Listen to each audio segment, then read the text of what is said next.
I hope कि आप लोग अच्छे होंगे।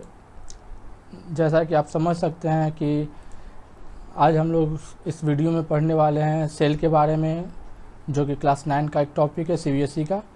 और आज हम लोग जानेंगे कि सेल क्या होता है, सेल के पार्ट्स क्या होते हैं, सेल के साइज, सेल के अलग अलग शेप साइज़ के बारे में, सेल थ्योरी के बारे में और भी बहुत कुछ। ठीक है, तो चलिए स्टूडेंट शुरू किया जाए। पहले स्टूडेंट हम लोगों को ये जानना चाहिए कि सेल क्या होता है। ठीक है, सेल का डिफिनीशन क्या है। तो स्टूडेंट जैसा कि आप देख सकते हैं यहाँ लिखा हुआ है, cell is the structural and functional unit of life. ठीक है, तो इस लाइन का क्या मतलब हुआ स्टूडेंट। तो इस लाइन का मतलब समझाने के लिए मैं आपको कुछ और समझाना चाहता हूँ पहले। ठीक है, बहुत ही आसानी से आप समझ पाएंगे। ठीक है, देखिए तो सपोज कीजिए स्टूडेंट की एक बिल्डिंग है, जैसा कि यहाँ देखिए, यहाँ स्क्रीन पे लिखा हुआ है बिल्डिंग। ठीक है, तो आप जैसा कि एक बिल्डिंग को सपोज कीजिए। ठीक है, तो बिल्डिंग में क्या होता है, तो बिल्डिंग में होता है स्टूडेंट फ्लोर्स, यानी first floor, second floor, third floor, ऐसे होता है। अच्छा, फ्लोर पे क्या होता है, फ्लोर पे फिर रूम्स होते हैं, होते नहीं होते हैं। अच्छा, फिर रूम्स किस चीज़ से बने होते हैं, तो वॉल से बने होते हैं। और वॉल फाइनली किस से बनते हैं, तो ब्रिक से बनते हैं। ठीक है, तो क्या इसका मतलब हम लोग कह सकते हैं स्टूडेंट कि जो बिल्डिंग का जो फंडामेंटल यूनिट है स्टूडेंट, वो है हमारा ब्रिक्स। ठीक है, क्योंकि ब्रिक्स से ही पूरा बिल्डिंग बना हुआ होता है। ठीक है, तो हम लोग कह सकते हैं brick is the structural and functional unit of building. ठीक उसी तरह से स्टूडेंट जो कोई भी लिविंग बींग होता है, जैसे हम लोग जो हैं, चाहे वो ह्यूमन हो, चाहे टाइगर हो, चाहे लॉयन हो, चाहे फिश हो, चाहे कोई भी लिविंग थिंग्स हो, लिविंग बींग हो, ठीक है, वो जो है ऑर्गन सिस्टम से बना होता है। अब ऑर्गन सिस्टम क्या होता है, तो आप लोग बचपन से पढ़ते हुए आ रहे हैं, digestive system, respiratory system, excretory system, ये सब। तो वही, तो उसी तरह से बहुत सारे सिस्टम्स होते हैं लिविंग बींग्स में। ठीक है, रिप्रोडक्टिव सिस्टम। तो अच्छा, अब वो सिस्टम बनते कैसे, तो वो सिस्टम बनते हैं बहुत सारे ऑर्गन्स को मिला के। जैसे कि आप डाइजेस्टिव सिस्टम में आपको पता होगा कि small intestine, large intestine, food pipe, liver, pancreas, ये सब होता है। तो ये सब ऑर्गन्स हो गए। ठीक है, तो अच्छा, अब वो ऑर्गन किस चीज़ से बनते हैं, तो ऑर्गन बनते हैं टिश्यू से। ठीक है, अब टिश्यू क्या होता है, तो टिश्यू एक स्पेशलाइज्ड ग्रुप ऑफ सेल्स होते हैं। ठीक है, यानी कि कुछ खास टाइप के सेल्स का ग्रुप होता है टिश्यू। ठीक है, वो आप टिश्यू वाले चैप्टर में और अच्छे से जान पाएंगे कि क्या होता है। फिलहाल के लिए यानी कि ऑर्गन जो है वो टिश्यू से बनते हैं, और टिश्यू किस चीज़ से बनते हैं, तो सेल से बनते हैं। तो फाइनली अगर हम लोग देखते हैं तो जितने भी लिविंग बींग्स है वो सेल से बने होते हैं। ठीक है, तो हम लोग कह सकते हैं कि लिविंग बींग्स जो है वो सेल से बनते हैं, इसलिए so cells are the structural and functional unit of life.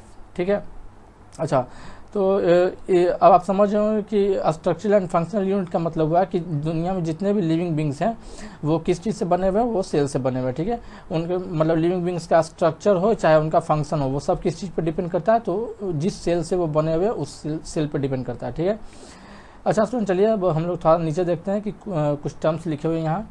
Every cell has its own life, इसका क्या मतलब हुआ, तो इसका मतलब हुआ स्टूडेंट कि सेल का जो है एक लाइफ होता है। जैसे हर लिविंग बींग का एक लाइफ होता है, ठीक है, उसी तरह से हर एक सेल का एक लाइफ होता है। और मतलब कि जैसे कि लिविंग बींग क्या कर सकते हैं, तो रिप्रोड्यूस कर सकते हैं, एक्सक्रीट कर सकते हैं, फूड को डाइजेस्ट कर सकते हैं, रिस्पायर कर सकते हैं। ठीक उसी तरह से सेल भी क्या कर सकते हैं, सेल भी रिस्पायर करते हैं, रिप्रोड्यूस करते हैं, एक्सक्रीट करते हैं। ठीक है, तो हम लोग कह सकते हैं कि every cell has its own life. It means that every cell can reproduce, excrete, respire, repair itself. Repair itself मतलब देखिए स्टूडेंट, सेल की एबिलिटी होती है कि अगर उसमें कुछ डैमेज होता है, कुछ प्रॉब्लम होती है, तो वो अपने आप को रिपेयर भी कर सकते हैं। ठीक है, तो और ये बात आप लोग याद रखिएगा कि नए नए सेल जो बनते हैं वो पुराने सेल से ही बनते हैं। ठीक है, तो इसका मतलब कि हर एक सेल का एक अपना लाइफ होता है। ठीक है, और उस लाइफ में वो बहुत सारी एक्टिविटीज़ को परफॉर्म करता है, जैसे कि रिप्रोड्यूस करना, एक्सक्रीट करना, रिस्पायर करना, रिपेयर करना। फिर आगे देखिए स्टूडेंट लिखा हुआ है, all organisms start life as a single cell. देखिए स्टूडेंट, ये बहुत ही इंपॉर्टेंट टर्म लिखा हुआ है। हालांकि आप लोग ये पहले से 8th क्लास में पढ़ चुके हैं रिप्रोडक्शन चैप्टर में, कि इस दुनिया में जितने भी ऑर्गेनिजम्स हैं, लिविंग ऑर्गेनिजम्स, वो उन सब का लाइफ जो है वो एक सिंगल सेल से स्टार्ट होता है।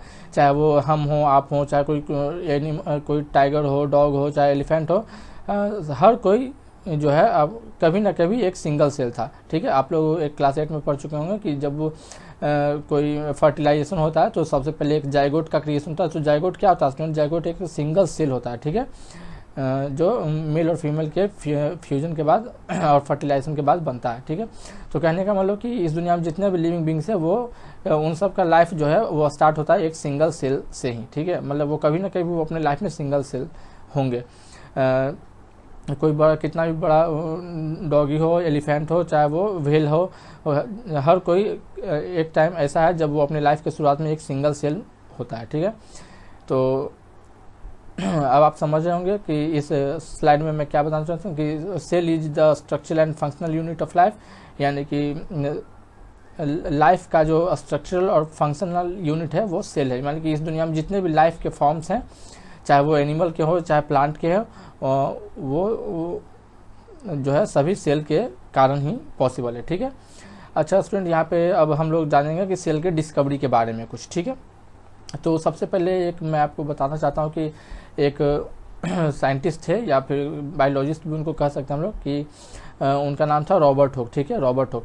तो एक बार वो क्या है कि एक वो पेड़ की छाल को लेकर के उस पर थोड़ा स्टडी कर रहे थे। ठीक है, तो उन्होंने देखा, जब वो पेड़ की छाल को उन्होंने जब एक माइक्रोस्कोप में देखा तो देखा कि उन्हें कुछ ऐसा स्ट्रक्चर दिख रहा है जैसा कि ये स्क्रीन पे आपको दिख रहा है। ठीक है, तो ये स्ट्रक्चर देख के स्टूडेंट उन्होंने सबसे पहली बार सेल वर्ड का यूज किया। ठीक है, अब उन्होंने सेल वर्ड का इस्तेमाल क्यों किया, क्योंकि ये फिगर देख के उन्हें जो है हनी कॉम्ब याद आया, मतलब कि मधुमक्खी का छत्ता याद आया। ठीक है, तो और ये जो है सेल की तरह होता है। सेल मतलब जैसे आप लोग जेल में भी देखा तो उसमें क्या होता है, आयरन रॉड्स होते हैं जो ऐसे ऐसे जो वर्टिकल और हॉरिजॉन्टली होते हैं। ठीक है, तो वो भी सेल, उसको भी सेल बोलते हैं। तो रॉबर्ट हुक ने वहीं से रिसेंबल हुआ उनको कि ये तो हनी कॉम्ब जैसा लग रहा है और सेल जैसा लग रहा है, तो उन्होंने सेल वर्ड का यूज़ किया पहली बार। ठीक है, और ये उन्होंने किया था स्टूडेंट 1665 में। ठीक है, तो चलिए स्टूडेंट अब हम लोग आगे चलते हैं। यहाँ पे देखिए स्टूडेंट, माइक्रोस्कोप का एक डिफिनीशन दिया गया है। Microscope is an instrument which is used to observe objects that are invisible to the naked eyes. इसका मतलब स्टूडेंट कि माइक्रोस्कोप एक ऐसा इंस्ट्रूमेंट है जिसको हम लोग यूज़ करते हैं तो वैसी चीज़ों को देखने के लिए जो कि नेकेड आइज से इनविजिबल है, यानी कि जिसको हम लोग अपनी नॉर्मल आंखों से नहीं देख सकते। ठीक है, तो अच्छा स्टूडेंट, अब क्या है कि माइक्रोस्कोप भी बहुत सारे टाइप के होते हैं। जैसे पहले सबसे पहले शुरुआत में बहुत ही सिंपल माइक्रोस्कोप था जो चीज़ों को 50 टाइम्स मैग्नीफाई कर सकता था। फिर उसके बाद फिर उसको मॉडिफाई किया गया और कंपाउंड बना दिया गया, कंपाउंड माइक्रोस्कोप बनाया गया जो कि चीज़ों को 2000 टाइम्स मैग्नीफाई कर सकता था। तो चलिए फिर आगे हम लोग देखते हैं। पहले cell was first discovered by Robert Hooke. अच्छा, एक बात और याद रखिएगा कि रॉबर्ट हुक जो रॉबर्ट हुक ने जिस सेल का स्टडी किया था वो एक डेड सेल था, डेड प्लांट सेल। ठीक है, ये याद रखिएगा। सबसे पहले लिविंग सेल का स्टडी किसने किया था, तो एंटन वैन लीवेनहॉक, जो कि यहाँ देखिए ये लिखा हुआ है एंटन वैन लीवेनहॉक। स्पेलिंग आप लोग अच्छे से देख लेंगे। ठीक है, अच्छा, तो स्टूडेंट सबसे पहले सेल का जो डिस्कवरी किया गया था वो 1665 में किसके द्वारा, तो रॉबर्ट हुक। ठीक है, Robert Hooke built a microscope using two lenses which had a magnification of 50 times. Robert Hooke ने एक माइक्रोस्कोप बनाया था, सिंपल माइक्रोस्कोप। ठीक है, जिसमें कि 2 लेंस लगे हुए थे और वो उसका जो मैग्निफिकेशन था स्टूडेंट वो 50 टाइम्स था, यानी कि वो किसी चीज़ को 50 गुना बड़ा कर सकता था। ठीक है, और इसी माइक्रोस्कोप में बाद में क्या हुआ स्टूडेंट की थोड़ा सा मॉडिफिकेशन किया गया, उसको थोड़ा और अच्छा बनाया गया। तो क्या हुआ, फिर उसी को हम लोग को आगे चल के उसे हम लोग ने कंपाउंड माइक्रोस्कोप का नाम दिया। ठीक है, अब कंपाउंड माइक्रोस्कोप का मैग्निफिकेशन पावर जो होता है स्टूडेंट वो 1000 से 2000 टाइम्स होता है, यानी कंपाउंड माइक्रोस्कोप जो होता है वो किसी चीज़ को 1000 से 2000 गुना तक बड़ा कर सकता है। ठीक है, तो आप समझ सकते हैं कि काफ़ी मॉडिफिकेशन किया गया होगा। अच्छा, ये जो फिगर आप देख रहे हैं स्टूडेंट, ये हमारा लाइट माइक्रोस्कोप का दिया हुआ है। ठीक है, लाइट माइक्रोस्कोप। तो इसमें क्या होता है स्टूडेंट कि इसमें 2 लेंस का यूज किया जाता है और इसमें जो है हम लोग चीज़ों को देखने के लिए, मैग्नीफाई करने के लिए इसका यूज़ करते हैं। इसमें 2 लेंस होते हैं और हम लोग ये इसमें क्या होता है, लाइट को बेंड कर दिया जाता है। ठीक है, और वो चीज़ों को मैग्नीफाई करके देखा जाता है। एक बात आप लोग यहाँ पे स्टूडेंट याद रखेंगे, ठीक है, कि जब हम लोग कंपाउंड माइक्रोस्कोप से किसी सेल को स्टडी करते हैं तो हम लोग कुछ केमिकल का भी यूज़ करते हैं। ठीक है, तो आपको 2 केमिकल का नाम याद रखना बहुत ही ज़रूरी है। जैसे कि मान लीजिए कि कंपाउंड माइक्रोस्कोप में जो है वो प्लांट सेल को स्टडी किया जा रहा है। तो प्लांट सेल को स्टडी करने से पहले स्टूडेंट कि सेल को जब हम लोग माइक्रोस्कोप पे रखते हैं तो उस पर सेफ्रेनिन नाम का एक केमिकल का यूज़ करते हैं, ठीक है, ताकि हम लोग को प्लांट सेल का स्टडी अच्छे से कर पाए। ये आप लोग स्पेलिंग याद रखिएगा इसका, SAFRANIN, सेफ्रेनिन, ठीक है, ये इसका यूज़ करते हैं प्लांट सेल के स्टडी के लिए। और अगर हम लोग को एनिमल सेल का स्टडी करना होता है तो हम लोग मेथिलीन ब्लू का यूज़ करते हैं, ठीक है। मेथिलीन ब्लू का स्पेलिंग हो जाएगा METHYLENE और BLUE, ये तो आपको पता ही है। तो आप लोग याद रखेंगे कि जब हम लोग कंपाउंड माइक्रोस्कोप में जब किसी प्लांट सेल का स्टडी करते हैं तो सेफ्रेनिन केमिकल का यूज़ करते हैं अच्छे से स्टडी करने के लिए, और एनिमल सेल का स्टडी करने के लिए हम लोग मेथिलीन ब्लू का यूज़ करते हैं, ठीक है। तो ये आप लिखिएगा। और सिंपल माइक्रोस्कोप 50 टाइम्स किसी चीज़ को बड़ा कर सकता था, कंपाउंड माइक्रोस्कोप जो है वो 2000 टाइम्स तक किसी चीज़ को मैग्नीफाई कर सकता है। उसके बाद देखिए in 1674 Anton van Leeuwenhoek discovered the free living cells, ठीक है, which was protozoa pond water for the first time using his improved microscope. तो आप यहाँ से समझ सकते हैं कि कंपाउंड माइक्रोस्कोप सबसे पहले किसने बनाया, तो एंटन वैन लीवेनहॉक ने, ठीक है। रॉबर्ट हुक ने स्टूडेंट बनाया था सिंपल माइक्रोस्कोप, और उसी को मॉडिफाई करके कंपाउंड माइक्रोस्कोप बना दिया था किसने, तो एंटन वैन लीवेनहॉक ने। हम लोग आगे के स्लाइड में देखेंगे कि एंटन वैन लीवेनहॉक का जो माइक्रोस्कोप था वो कैसा दिखता था, ठीक है। फिलहाल के लिए ये जानिए कि एंटन वैन लीवेनहॉक जो थे वो एक बार तालाब के पानी में सबसे पहले उन्होंने प्रोटोजोआ का स्टडी किया था, ठीक है, और सबसे पहले लिविंग सेल का स्टडी इन्होंने ही किया था, ये आप लोग याद कीजिएगा। और वो टाइम था कब, 1674 में। और सबसे पहले सेल का स्टडी किसने किया था, तो रॉबर्ट हुक ने 1665 में। तो चलिए स्टूडेंट हम लोग आगे चलते हैं।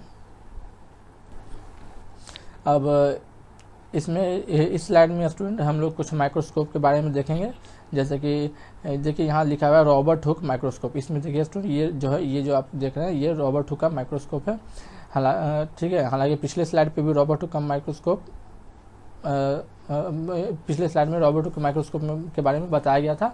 इसमें आप लोग देख सकते हैं कि रॉबर्ट हुक का माइक्रोस्कोप कैसा दिखता था। ये इसमें देखिए स्टूडेंट ये यहाँ पे आंख रख के देखा जाता था, ठीक है, और यहाँ पे ये ऑब्जेक्ट लेंस था, ठीक है, और यहाँ पे किसी चीज़ को रख के स्टडी किया जाता था। तो रॉबर्ट हुक का माइक्रोस्कोप कुछ ऐसा दिखता था, और एंटन वैन लीवेनहॉक का जो माइक्रोस्कोप था स्टूडेंट वो कुछ देखिए वो कुछ इस तरह से दिखता था, ठीक है। तो और अच्छा ये स्टूडेंट ये क्या है, ये इलेक्ट्रॉन माइक्रोस्कोप है स्टूडेंट, ठीक है। ये इसका मैग्नीफिकेशन पावर अभी तक में सबसे ज़्यादा है। ये किसी चीज़ को 2 लाख टाइम्स तक बड़ा कर सकता है। आप समझ सकते हैं स्टूडेंट कि अगर कोई चीज़ 1 सेंटीमीटर की है तो उसको वो 2 लाख सेंटीमीटर बड़ा करके दिखा सकता है, ठीक है। तो ये सबसे ज़्यादा पावरफुल है। और सबसे अच्छी बात ये स्टूडेंट कि इसमें किसी भी लेंस का यूज़ नहीं होता, ठीक है। इसमें हम लोग एक इलेक्ट्रॉन गन होता है जहाँ कि यहाँ पे ये लगा होता है, ठीक है, और उससे बीम ऑफ इलेक्ट्रॉन को छोड़ा जाता है। उसके बाद फिर इसमें बीच में जो है स्टूडेंट वो इलेक्ट्रोमैग्नेट लेंसेज लगे होते हैं, और यहाँ पे जो है ये दो ब्लैक कलर का देख रहे हैं, यहाँ पे आंखें रख के स्टूडेंट सेल को देखा जाता है या स्टडी किया जाता है, ठीक है। तो इसका मैग्नीफिकेशन पावर सबसे ज़्यादा होती है 2 लाख टाइम्स लगभग में, ठीक है। साइंटिस्ट लोग इसका यूज़ आजकल करते हैं। तो आप लोग ये याद रखिएगा स्टूडेंट। अब चलिए स्टूडेंट कुछ और भी टर्म हम लोग जानते हैं, ठीक है, कि सेल डिस्कवरी के आसपास का है। In 1831 Robert Brown discovered the nucleus in the cell, ठीक है। 1831 में स्टूडेंट रॉबर्ट ब्राउन नाम के एक साइंटिस्ट है जिन्होंने सेल के अंदर न्यूक्लियस का पता लगाया, ठीक है। अब न्यूक्लियस क्या होता है ये हम लोग आगे जानेंगे, लेकिन फिलहाल के लिए इतना जानिए कि जैसे मान लिया कि ये बड़ा वाला जो है सर्कल स्टूडेंट ये हमारा सेल है, ठीक है। तो सेल के अंदर बहुत सारा लिक्विड भरा होता है जिसको हम लोग बोलते हैं साइटोप्लाज्म, ठीक है। और साइटोप्लाज्म के अंदर क्या होता है स्टूडेंट कि एक बिल्कुल एक स्फेरिकल स्ट्रक्चर होता है जिसको हम लोग न्यूक्लियस बोलते हैं, ठीक है। और न्यूक्लियस के अंदर भी बहुत सारी चीज़ जैसे DNA RNA जो भी होता है ना वो न्यूक्लियस के अंदर होता है, ठीक है। और ये सब के बारे में हम लोग आगे डिटेल में जानेंगे। फिलहाल के लिए इतना जानिए कि ये हमारा जो है ना ये कंट्रोल सेंटर होता है। जैसे CPU एक तरह से कंप्यूटर में जो काम CPU है कंट्रोल करता है, उसी तरह से पूरे सेल के पार्ट्स को कंट्रोल करने का काम हमारा न्यूक्लियस का होता है, ठीक है। तो न्यूक्लियस को सबसे पहले किसने डिस्कवर किया था स्टूडेंट, तो रॉबर्ट ब्राउन ने, ठीक है, 1831 में। ये आप लोग याद रखेंगे, ठीक है। अच्छा स्टूडेंट अब in 1839 Purkinje coined the term protoplasm for the fluid content of the cell, ठीक है। तो अच्छा सेल में जितने भी फ्लूइड पार्ट होते हैं स्टूडेंट उसको हम लोग उसको प्रोटोप्लाज्म कहा जाता है। और सबसे पहले इस टर्म को किसने यूज़ किया था, तो पुरकिन एक साइंटिस्ट थे उन्होंने, तो और कब 1839 में। हम लोग आगे प्रोटोप्लाज्म और भी बहुत सारी चीज़ों के बारे में जानेंगे, प्रोटोप्लाज्म के बारे में भी जानेंगे, ठीक है। तो फिलहाल के लिए ये भी इंट्रोडक्शन चल रहा है, आगे की वीडियोज में हम लोग बहुत सारी बातें इसमें जानेंगे। तो फिलहाल ये सब ऑब्जेक्टिव क्वेश्चंस के आंसर होते हैं, इसलिए आप लोग साइंटिस्ट के नाम याद रखेंगे और याद रखेंगे किसने क्या खोजा, किसने क्या डिस्कवर किया और कब डिस्कवर किया, ठीक है। ये आपके ऑब्जेक्टिव क्वेश्चंस का आंसर हो सकते हैं। अब यहाँ पे स्टूडेंट क्या है कि अलग अलग टाइप के सेल को दिखाया गया, जैसे कि हमारे बॉडी में देखिए इसमें बहुत सारे टाइप के सेल होते हैं। जैसे कि देख सकते हैं कि हमारे मसल्स के सेल कुछ इस टाइप के दिखते हैं, फैट सेल ऐसे होते हैं, हमारे बोन के सेल कुछ ऐसे दिखते हैं, ब्लड सेल ऐसे होते हैं। ये रेड ब्लड सेल देखिए स्टूडेंट, ये रेड ब्लड सेल का फोटो दिया गया है, ये स्फेरिकल होते हैं, ठीक है। और ये देखिए ये नर्व सेल है, ये नर्व सेल का स्ट्रक्चर कुछ ऐसा होता है। ये हमारी बॉडी का सबसे लंबा सेल भी होता है स्टूडेंट, ये हमारी बॉडी का सबसे छोटा सेल भी होता है, रेड ब्लड सेल, ठीक है। और भी कुछ बातें मैं आपको आगे बताऊंगा। ये एपिथेलियल सेल स्टूडेंट, ये हम लोग आगे और भी डिटेल में जानेंगे, ठीक है। और ये टिश्यू चैप्टर में भी इसके बारे में हम लोग अच्छे से जानेंगे, ठीक है। ये देखिए ये हमारे इम्यून सेल हैं, जो कि हमारे इम्यून सिस्टम को बिल्ड करते हैं और बीमारी से लड़ने में हेल्प करते हैं। और ये देखिए यहाँ हमारे सेक्स सेल है, ठीक है। ये इसके बारे में आप लोग क्लास 8 में जान चुके हैं, ठीक है। ये हमारा ओवम हो गया और ये हमारा स्पर्म हो गया, ठीक है। तो इसके बारे ये सब कुछ अलग अलग टाइप के सेल हैं। अच्छा स्टूडेंट, हर सेल का जो शेप है स्टूडेंट, ठीक है, वो देखिए अलग अलग है। तो उनका जो शेप है स्टूडेंट और जो स्ट्रक्चर है वो इस बात पे डिपेंड करता है कि उनका फंक्शन क्या है। ये आप लोग अच्छे से याद रखिएगा, ठीक है। जैसे कि अब मान लीजिए कि रेड ब्लड सेल ये स्फेरिकल में ये डिस्क लाइक क्यों है, ठीक है, डिस्क लाइक क्यों है, तो एक्चुअली क्या स्टूडेंट कि रेड ब्लड सेल जो है वो बिल्कुल पतले पतले कैपिलरीज से होकर गुजरना होता है, एक तरह से समझिए बिल्कुल पतले पतले पाइपों से। और वो पाइप कितना पतला है स्टूडेंट, तो एक तरह से जानिए कि बिल्कुल जितने पतले हमारे बाल हैं उतने पतले पतले पाइप से। तो वैसे में अगर स्टूडेंट अगर रेड ब्लड सेल को जाना है तो ऐसा अगर शेप रहेगा स्टूडेंट तो उसको जाने में दिक्कत होगी, ठीक है। इसलिए रेड ब्लड सेल जो है वो हमारा ये डिस्क लाइक होता है, ठीक है। और जैसे कि एक टर्म मैं आपको बताना चाहूँ कि रेड ब्लड सेल में हमारा न्यूक्लियस नहीं होता है। तो वो क्यों नहीं होता है, क्योंकि रेड ब्लड सेल का काम है स्टूडेंट कि ऑक्सीजन बॉडी में एक जगह से दूसरी जगह लेके जाना। तो आप खुद सोचिए कि अगर इसमें न्यूक्लियस हुआ तो इसके पास तो ऑक्सीजन ले जाने के लिए ज़्यादा जगह बचेगा नहीं। तो इसलिए क्या होता है कि हमारे रेड ब्लड सेल में न्यूक्लियस नहीं होता है, ठीक है, ताकि ये ज़्यादा से ज़्यादा ऑक्सीजन कैरी कर सके, ठीक है। तो ये सब कुछ बातें हैं जो आपको जाननी चाहिए। तो आप अगर कोई आपसे पूछे कि हर एक सेल का जो स्ट्रक्चर होता है या शेप होता है वो किस बात पे डिपेंड करता है, तो इस बात पे डिपेंड करता है कि उस सेल का फंक्शन क्या है, ठीक है। ये आप लोग याद रखेंगे। और हमारे बॉडी में बहुत सारे टाइप के सेल होते हैं, ये भी आप लोग इस स्लाइड से जान सकते हैं और हल्का व्यू आप समझ सकते हैं कि किस टाइप का सेल कैसे हो सकते हैं। अब देखिए इसमें हम लोग जानेंगे सेल थ्योरी, ठीक है। सेल थ्योरी क्या है, तो सबसे पहले मैं आपको बताना चाहूँगा सेल थ्योरी किसने दिया था। तो cell theory was proposed by German botanist Matthias Schleiden and British zoologist Theodor Schwann, ठीक है। तो ये दोनों साइंटिस्ट के नाम आप याद रखेंगे स्टूडेंट, ठीक है। हालांकि एक और साइंटिस्ट थे जिन्होंने बाद में सेल थ्योरी में एक और बात नई जोड़ी थी, ठीक है। उनका नाम था वर्शॉ, VIRCHOW, ठीक है। तो मैं आपको बताता हूँ कि सेल थ्योरी में उन दोनों ने क्या बताया। उन दोनों ने कहा स्टूडेंट कि all living organisms are composed of cells. तो ये बात तो स्टूडेंट मैं आपको पहले ही समझा चुका हूँ कि इस दुनिया में जितने भी लिविंग ऑर्गेनिजम्स हैं वो सेल से बने हुए होते हैं, ठीक है। तो सेल थ्योरी में पहला टर्म यही है कि दुनिया में जितने भी लिविंग ऑर्गेनिजम्स हैं वो सेल से बने होते हैं, ठीक है। दूसरी बात उन्होंने कही इसमें कि cell is the basic structural and functional unit of all living beings. तो ये बात मैं आपको बता सकता हूँ, आप जानते हैं स्टूडेंट कि इस दुनिया में जितने भी लिविंग ऑर्गेनिजम्स हैं उनका स्ट्रक्चर और उनका फंक्शन सब इस बात पर डिपेंड करता है कि वो किस टाइप के सेल से बने हुए हैं, ठीक है। जैसे कि बहुत सारे ऑर्गेनिजम्स ऐसे हैं जो सिंगल सेल्ड होते हैं, बहुत सारे ऐसे हैं जो मल्टी सेल्यूलर होते हैं। सिंगल सेल्ड में जैसे आप अमीबा का नाम आपने सुना होगा, ठीक है, बैक्टीरिया का नाम आपने सुना होगा। तो बहुत सारे ऑर्गेनिजम्स हैं स्टूडेंट जो कि अलग अलग स्ट्रक्चर होता है, अलग अलग फंक्शन परफॉर्म करते हैं। तो उन सब के स्ट्रक्चर और फंक्शन जो है उनके वो किस सेल से बने इसी बात पे डिपेंड होता है, ठीक है। तो सेल थ्योरी की दूसरा टर्म ये हो गया। अच्छा ये स्टूडेंट जो तीसरा टर्म आप देख रहे हैं ये यही वो बात है जो तीसरे साइंटिस्ट ने यूज की थी, ठीक है, और उनका नाम था वर्शॉ। उन्होंने कहा कि all cells arise from the pre existing cells, मतलब कि स्टूडेंट के जो भी नए सेल बनते हैं तो वो पुराने सेल से बनते हैं, ऐसा नहीं कि बिल्कुल अपीयर हो जाते हैं, नहीं, पुराने सेल से ही नए नए सेल बनते हैं। ठीक है, जैसे कि आप लोगों ने जाना होगा कि जाइगोट के बाद सेल डिवीजन होता है। ठीक है, सेल डिवीजन से ही नए नए सेल, एक सेल से दो सेल, दो से चार, चार से आठ, इस तरह से सेल बनते हैं। और इस तरह से जब भी जो है मिलियंस ऑफ सेल बन जाते हैं, जैसे कि कोई भी ह्यूमन जो होता है उसमें मिलियंस ऑफ सेल्स होते हैं, लेकिन वो शुरुआत होता है हमेशा सिंगल सेल से ही। तो आप समझ सकते हैं कि एक सेल से दो, दो से चार, चार से आठ, इस तरह से ही बढ़ते जाते हैं। ठीक है, और जितने भी नए सेल बनते हैं वो प्री एग्जिस्टिंग सेल से ही बनते हैं, यानी पुराने सेल से ही नए सेल बनते हैं। पुराने सेल धीरे धीरे खत्म हो जाते हैं और नए सेल उनकी जगह ले लेते हैं। ठीक है, तो आगे चलिए student, the function of an organism is the outcome of combined activities of the cell. तो हम लोग कह सकते हैं कि एक ऑर्गेनिज्म जितने भी फंक्शन को परफॉर्म करता है तो वो आउटकम है किस चीज़ का, तो उस सेल की एक्टिविटी का जिससे वो बने हुए हैं। ठीक है, तो बहुत ही सिंपल सा ये चार टर्म है स्टूडेंट जो सेल थ्योरी के पार्ट हैं। ठीक है, आप याद रखेंगे शुरू के दो जो है इन दोनों साइंटिस्ट ने दिए थे, और जो तीसरा जो टर्म है स्टूडेंट वो वॉर्शो ने दिया था, VIRCHOW। ठीक है, ये तीसरा टर्म उनका जोड़ा गया है। ठीक है, अब यहाँ पे देखिए स्टूडेंट कुछ मैंने टर्म लिखा है कि यहाँ पे देखिए ये रेड ब्लड सेल का फोटो दिखाया गया, कैसा डिस्क आप अंदाजा लगा सकते हैं कि उनका स्ट्रक्चर कैसा हो सकता है। ये हमारा नर्व सेल है। ठीक है, नर्व सेल देखिए कितना लंबा है काफ़ी।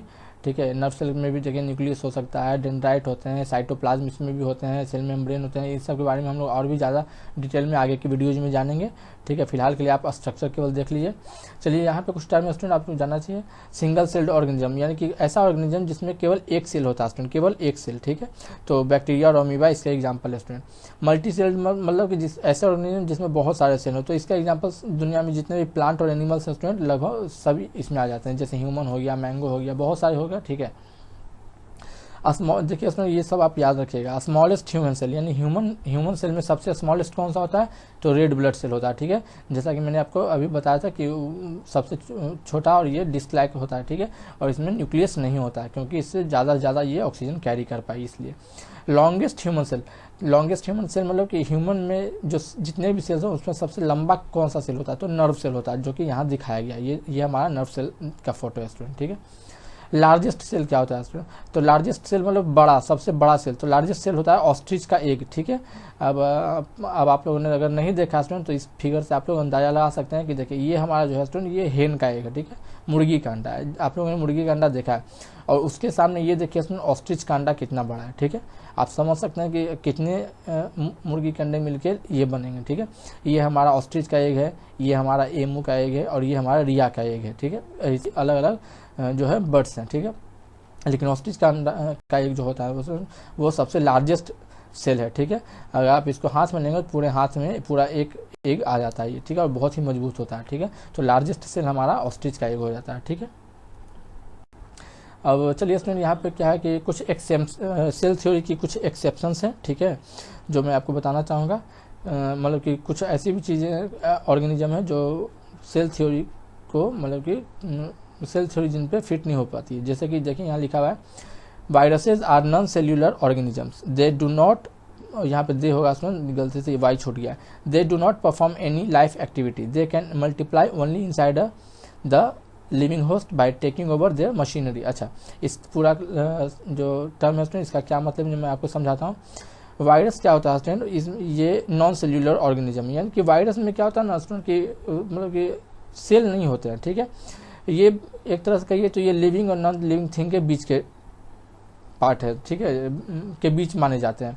मतलब एक्चुअली ये जब नॉर्मली जब होते हैं एटमॉस्फेयर में तो ये डेड होते हैं। ठीक है, यानी ये नॉन लिविंग होते हैं, लेकिन जैसे ही ये किसी लिविंग ऑर्गेनिज्म के अंदर चले जाएं और तो ये मल्टीप्लाई करना शुरू कर देते हैं। ठीक है, जैसे आप लोगों ने कोरोना वायरस का भी नाम सुना होगा। ठीक है, तो उसका वायरस का एग्जाम्पल कोरोना वायरस भी है। ठीक है, तो क्या है कि वायरस क्या होता है कि जब किसी होस्ट के अंदर चले जाते हैं तो उस होस्ट के ही मशीनरी को यूज करके वो क्या करते हैं, अपने आप को मल्टीप्लाई करते हैं, यानी अपने आप को रिप्रोड्यूस करना शुरू कर देते हैं। ठीक है, और आपको तो पता है कि रिप्रोडक्शन जो है वो किसी भी लिविंग ऑर्गेनिज्म का सबसे बड़ा क्वालिटी होता है। ठीक है, तो इसलिए हम लोग कह सकते हैं कि ये जब एटमॉस्फेयर में होता है तो ये नॉन लिविंग होता है, जैसे ही किसी होस्ट के अंदर गया तो ये लिविंग बन जाता है। ठीक है, तो वायरस क्या है, और वायरस में क्या होता है स्टूडेंट कि और कुछ नहीं होता है, ठीक है, केवल आरएनए होता है, आरएनए, केवल और केवल आरएनए और कुछ नहीं, ठीक है। जैसे कि नॉर्मल जो ह्यूमन हो, चाहे टाइगर हो, चाहे कोई प्लांट हो, तो उसके सेल में बहुत सारे पार्ट्स होते हैं, ठीक है। जैसे कि हम लोग में ऑर्गन्स होते हैं ना स्टूडेंट, उसी तरह से सेल के भी बहुत सारे ऑर्गन्स होते हैं, और सेल के ऑर्गन्स को हम लोग बोलते हैं ऑर्गेनेल,